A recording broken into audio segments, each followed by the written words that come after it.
Ration card नेबाकू आसी medical भर्ती हेले गर्भवती महिला बालेश्वर जिला खैरा ब्लॉक रू आसी अभावनीय घटना। ब्लॉक परिसर में आज राशन कार्ड बंटन पर जोगाण मंत्री कृष्णचंद्र पात्र कार्यक्रम थिला। राशन कार्डधारी माने आज सकाळ 9 घटिका ठारू ब्लॉक रे पहुंची थिले।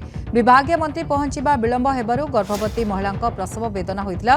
तांको संगे संगे ब्लॉक कार्यालय गाड़ी रे मेडिकल भर्ती करा जायतिला।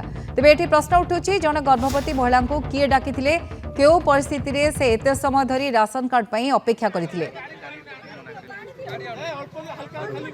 तेबे बालेश्वर जिला खैरा ब्लॉक रो आसी अभावनीय घटना। जने गर्भवती महिला आसीथिले किंतु परवर्ती समय लाइन रे छिड़ा हला समय तले विलंब होइतला, प्रसव वेदना होइतला, तांको तुरंत मेडिकल रे भर्ती करा जायछि। किंतु स्थानीय अंचल रे याकु नै असंतोष सृष्टि होउछि। राशन कार्ड नेबाकू केमिति से आसीथिले, कि तांको अलाउ करला, ए सब को नै प्रश्न उठुछि। ता छड़ा एते समय धरिक से लंबा लाइन रे छिड़ा हले याकु नै मध्य असंतोष प्रकाश करछंती स्थानीय अंचल लोक माने। पूरा घटना को नै वर्तमान स्थिति किभଳି रही जानिबा आम सहित जोड़ी होचंती सोरो रिपोर्टर तपोधन बारिक। तपोधन, पूरा घटना को नै असंतोष प्रकाश पाइछि। जने गर्भवती महिला आसिले केमिति एते समय धरि लंबा लाइन रे छिड़ा हेतले, ता परवर्ती समय अभावनीय चित्र।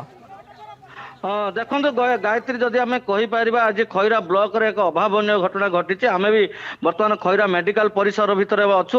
जदि आम कहीपर आज आज मंत्री प्रोग्राम थिला, जोटा जोगाण मंत्री कृष्णचंद्र पात्र प्रोग्राम थिला, राशन कार्ड बांटवार व्यवस्था रही।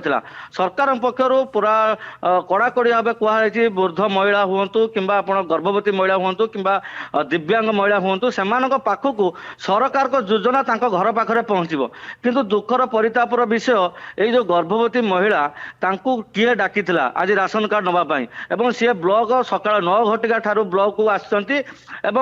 मंत्री प्रोग्राम 10 रू गुटे भितर थिबा बेले मंत्री आसी पहुंचले 3:30 पर मंत्री पहुंचले ब्लॉक परिसर में, जहाँ को ब्लॉक प्रशासन तरफ कौन खाद्यपेयर व्यवस्था कराइनि, केवल टिफिन व्यवस्था कराइला।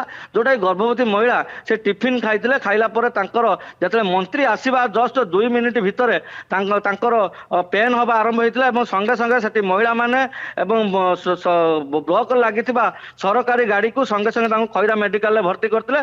बर्तमान से खैरा मेडिकल बर्तमान ट्रिटमेंट होती। किंतु एटी गोटे बड़ प्रश्न उठुची जे गर्भवती महिला को डाकी किए राशन कार्ड दवाई, एवं सी जदि गर्भवती महिला थे सी कहीं पाखरे कहीं घर पाखरे कहीं राशन कार्ड पहुंची नाला, किए कही आसिक राशन कार्ड नापी।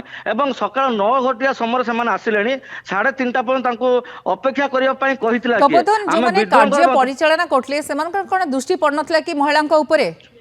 आम आम विडुआंकर भी मतामत नहीं, विडुआंकर मतामत नहीं। विडुआ कहवा कथा हाँ विलंब हो गला, मंत्री किसी कार्यालय अन्य किसी कार्य व्यस्तता जो सी मंत्री आसवा विलंब है। जदि मंत्री आसवा विलंब है ताले सी विडुआ एटा निजे कार्य तदारख करने कथा। जदि गर्भवती महिला थे घर को पठेबार व्यवस्था करार ता नक विडुआ से सब कर आम प्रश्न को एड़ाई जाते, सी कही महिला को आम मेडिकल पहुंचू, ट्रिटमेंट चली। किंतु महिला जनक आसी ठाकुर दयार से बर्तमान भलरे अच्छा सुस्थ उत्तेजना लगी रही कि हाँ सामान्य उत्तेजना जेहेतु चापा उत्तेजना लगी रही है। बर्तमान जेहेतु महिला माने जो एकजुट होता महिला माने जिते मेडिकल आसला से चापा उत्तेजना लगी रही है। किंतु बर्तमान परिस्थिति शांत पड़ी, कारण महिला बर्तमान परिस्थिति सुस्थ अच्छी और स्थिर, स्वास्थ्य अवस्था स्थिर अच्छी। किंतु एटी प्रश्न उठे विडुआ यहाँ कहीं तदारख करूँ, बारंबार विडुआ महिला को डाकीदेवे, महिला को डाकीदे परिचालना दायित्व थिबा वीडियो होंतु बा अन्य अधिकारी नजर पड़ानी महिला एक अभावनीय चित्र, जहाँ को आप कहते चापा उत्तेजना लगी रही। बहुत बहुत धन्यवाद तपोधन, आपण तमाम सूचना पाई।